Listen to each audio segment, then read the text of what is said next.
m'appelle Janor, j'espère que vous êtes en forme parce qu'aujourd'hui je vous retrouve pour un programme double. Si je vous parle de 2 livres en une seule vidéo aujourd'hui, c'est parce que c'est des livres qui ont beaucoup en commun, qui nous font découvrir un lieu, une communauté, en mettant en scène un personnage qui est jeune parent, auteur, qui se pose des questions ou qui cherche simplement à faire avancer sa vie d'une manière ou d'une autre. Puis comment ils vont y parvenir, c'est en allant visiter le Nord. On parle pas du même Nord dans les 2 livres, c'est quand même des livres différents. Je vous parle du roman d'Erika Soucy, Les Murailles, qui a été publié un petit peu plus tôt cette année chez VLB. Mais je commence par la bande dessinée Nunavik de Michel Hellman, qui vient tout juste de paraître chez Papa.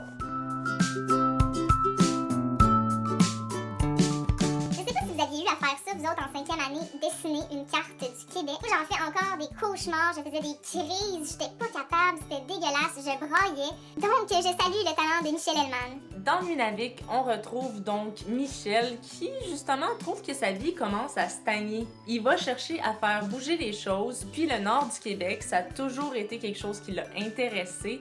Donc, c'est un peu sur un coup de tête, mais pas tant que ça, qu'il va s'acheter des billets pour partir dans le Grand Nord. Il va partir avec son sac à dos, se promener à travers le Nunavik, faire ce qu'il pense être du tourisme, mais ça commence en force parce que dans l'avion, il rencontre une espèce d'hurluberlu qui lui dit « Non, non, du tourisme ici, qu'est-ce que tu fais? » Je l'ai lu d'une traite Nunavik, c'est vraiment un voyage, carrément. On voyage avec l'auteur, on vit avec lui les bons côtés, c'est-à-dire qu'on découvre des choses qu'on connaissait pas, c'est super intéressant, mais on vit aussi l'espèce de « Qu'est-ce que je suis en train de crisser ici? » Le Nord est décrit dans Nunavik de manière totalement sans flafla, c'est honnête. Oui, il y en a des clichés parce que finalement, c'est peut-être pas des clichés tant que ça. Puis là, je pense, entre autres, au moment où Michel dort dans une espèce de camp, puis il y a un des gardes qui vient le voir, il donne une grosse carabine, puis il dit « Tiens, dors avec ça parce qu'il y a un ours qui rôde autour, puis s'il veut rentrer, ben il va défoncer la porte. » On devine qu'il a peut-être pas si bien dormi que ça cette nuit-là. Le voyage est raconté avec beaucoup d'humour, mais le récit se termine sur une note un petit peu mal du pays. C'est un univers qui est tellement loin du nôtre, ça nous amène à se poser plein de questions identitaires aussi. Lisez-le pour vous faire une idée. C'est un super bon livre. Et puis là, ben, on descend un peu plus bas vers la côte nord. Erika, elle, c'est vraiment une réponse à une question qu'elle s'en va chercher dans le Nord en partant vers la Romaine.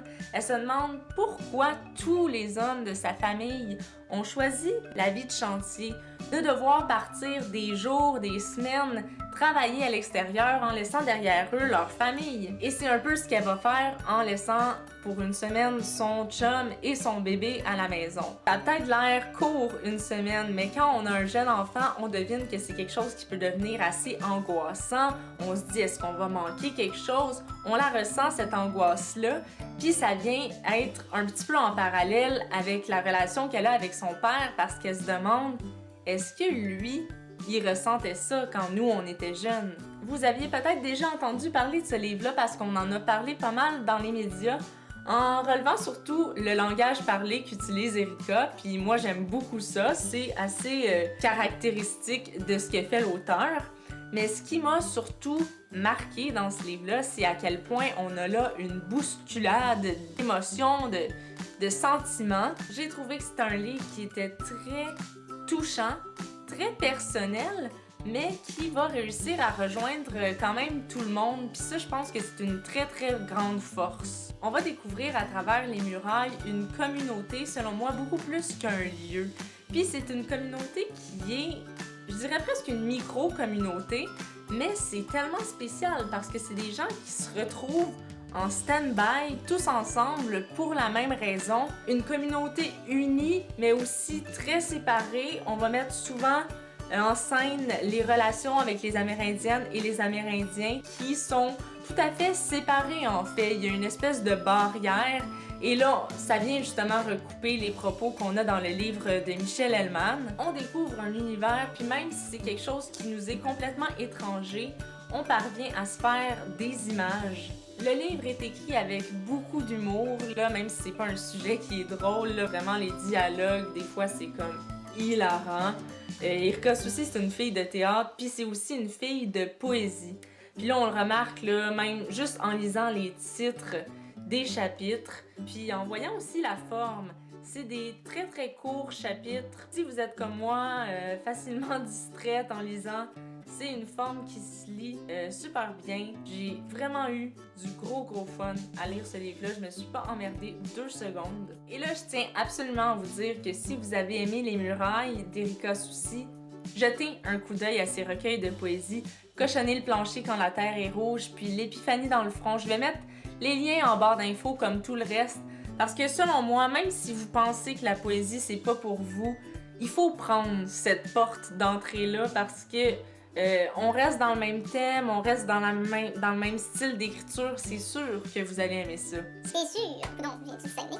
Alors voilà, c'était peut-être une vidéo un petit peu chargée, mais j'avais vraiment pas le choix de faire un 2 en 1 avec ces livres-là. Parce que tu sais, des fois, on lit un livre, puis on a comme une révélation. Ben, je vous ai présenté 2 excellents livres aujourd'hui, mais moi, ma révélation, ça a plus été de les lire un après l'autre. J'ai fait comme... Wow! Dans Lunatic, il y a tellement un passage qui lance la balle aux murailles, puis je vous dirai même pas c'est quoi, je vais vous dire d'aller lire ces 2 livres-là, puis de venir m'en parler dans les commentaires. J'aimerais ça que vous me disiez dans les commentaires si vous aussi, ça vous est déjà arrivé de lire 2 livres comme ça qui communiquent entre eux. Finalement, si vous n'êtes pas abonné à ma chaîne, faites-le, il y a un bouton abonner quelque part. Ça va faire en sorte que vous allez avoir une notification chaque fois que je mets une nouvelle vidéo en ligne. Abonnez-vous à mes réseaux sociaux qui vont apparaître dans quelques secondes, puis on se dit à la prochaine! Bye!